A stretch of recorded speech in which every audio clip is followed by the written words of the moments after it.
First and foremost, I want to thank my colleague Michael for having offered the smart boards and LCD projector for the school.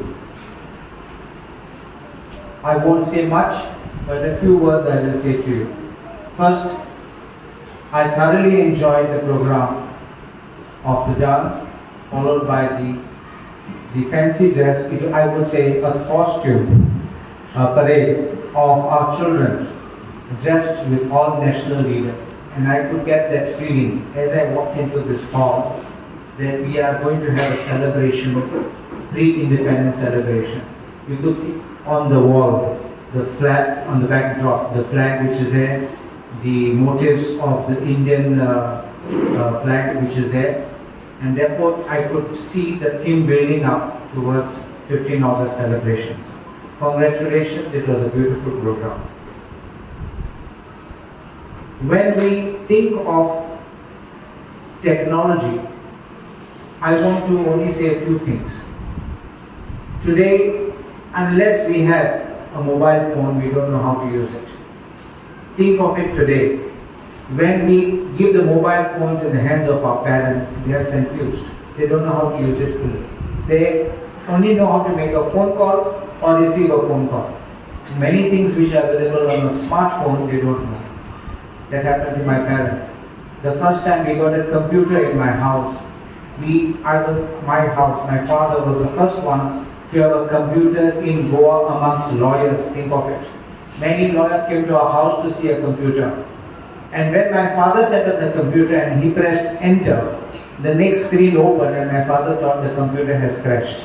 So you can think how it was those days. So, I want to only advise you one thing about use of technology. While we need technology to improve ourselves and set a higher goal, you know that AI, that artificial intelligence is coming. And with artificial intelligence, you do not even need to study, which is very, very dangerous. First thing when the mobile phone came, I'm telling you my own experience. I started saving phone numbers of my friends. And if you ask me, my youngest son's phone number, I don't know it. Because it is just saved in the mobile. If you ask me, my mother, now she's dead, but her phone number, I didn't know it. But before the mobile came, you can even ask my colleague Michael. We knew phone numbers, we knew car numbers, we knew roll numbers of the children in the school. Everything used to go in the country. Today, we take it for granted because there is technology. I ask you, use your brain, don't allow technology to overtake you. You should always be in front and never allow technology to come in front of you or in your way. And therefore, even when studying, sometimes you can ask even the internet a question. Don't believe everything what is on the internet. Think slowly, think reasonably, think of all the options they give. Sometimes, when we should get these written newspapers, published newspapers, there were 3 English editions in my time. I would read all 3 to find out what is the truth. Because you never knew who says what news in what manner. So therefore, to have an independent assessment, to understand it, it is always better to analyze everything on the net. Where we are presenting LCD projector and other gadgets to your school, and I'm very happy to be part of this because I try my level best to help each and every school, whoever comes to me. I remember my young days, we used to not get all these facilities, and you are fortunate enough, you are very lucky to be in a very, very good school. A school which is not only giving you good education, but is teaching you how to be, make a good future. They are not only giving you the lessons from the textbooks, but they are also teaching you how you can stand on your own feet in the near future. They are giving you the best of the facilities over here. So they are also working hard to get more from the government, more from the PTA, from the parents, and they also expect you when you grow up big, when you pass SSC, 12, graduation. They also expect you to come back to this school and see what is required, what are the things which are required for this school, because this is not a government school, this is a government aided school. It's only the teachers who are getting paid by the government, and the management has to take care of the building. The management has to take care of your ground. Also your whatever computer lab you have, or your own laboratory, the science laboratory, everything has to be taken care by the management. And sometimes it is very difficult for the management to get things which are changing every second year. A laboratory which was there some years back, today there are modern labs. Things have changed. The blackboard is changed into a smart board. So things are changing. Technology, this is the latest technology which comes in, and a lot of schools in India, in the metropolitan, are smart schools. And we are trying to compete with them. We are trying to go very close to them. And for that, you require generous people who will come and donate something to the school. So the teachers and the management also expects that once you complete your graduation, if you become some chartered accountant or whoever, advocate, a great advocate like our advocate Carlos over here, that you come back to the school, your school which you have learned from first standard to SSC. You come back and you ask, what can I do for the school? Like, don't depend on the PTA or the management. You have to come back and ask, what can I do for my whole school? This is your school. Because the foundation of yours is laid over here. Right from KG till SSC. Because this is the main foundation from where you take off. You have seen a plane taking off? How many of you have seen? Everybody has seen. So this is your foundation. When the plane takes off, it takes you to the sky. So I want you to see those skies and beyond the skies.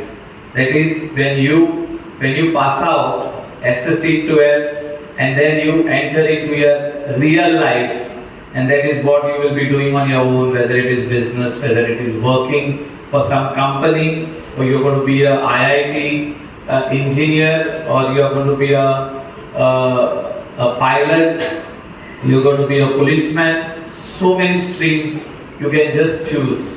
Our special guests and PTA students, our teachers, and everyone. First of all, I want to begin by thanking God today, this morning.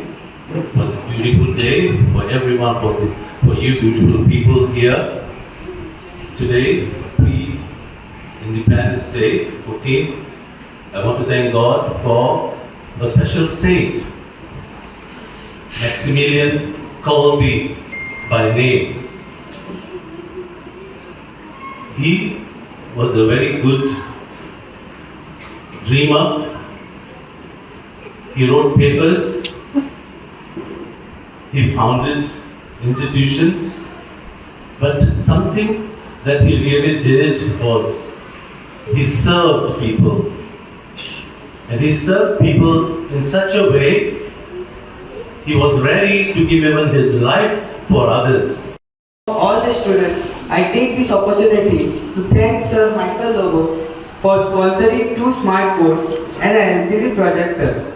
This smart board will help our students in various ways, like we can use new technologies for learning. For this, we also help our students for understanding the stories and concepts of the lessons in a better way. Thank you, sir. Once again, thank you.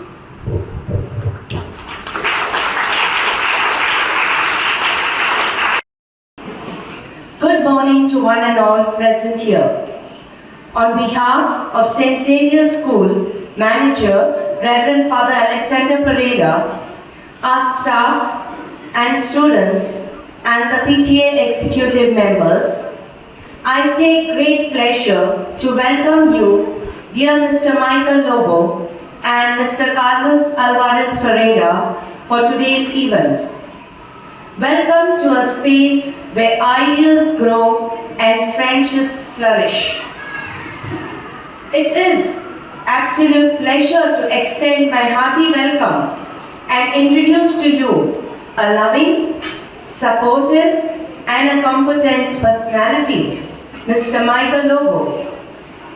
Mr. Michael is the present MLA of Kalangur constituency who has done a vast, massive development which was not seen in the past 30 years.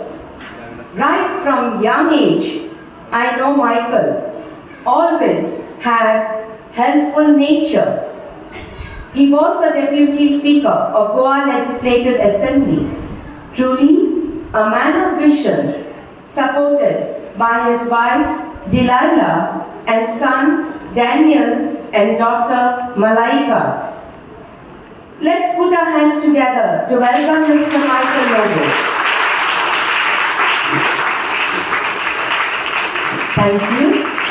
Also, I would like to introduce to you our MLA Carlos Alvarez Ferreira, who has graciously accepted our invitation for the day's event. Advocate Carlos Alvarez Ferreira, MLA of Aldona constituency, recently appointed as a new senior advocate. Congratulations, sir. Let's hear it for him. Thank you, sir. He is a senior Indian lawyer who practices in Bombay High Court in Goa. He has been one of the youngest serving advocate generals in Indian history. Carlos is supported by his wife Natasha and sons Armando and Daniel. He is truly a man of his words and a man of action. Can I hear it for our MLA Carlos Alvarez Ferreira? Put your hands together and welcome him. Thank you. May your time with us be filled with joy and enrichment. Wishing you a warm and wonderful experience. God bless. तुम्ही पळयतात GNH.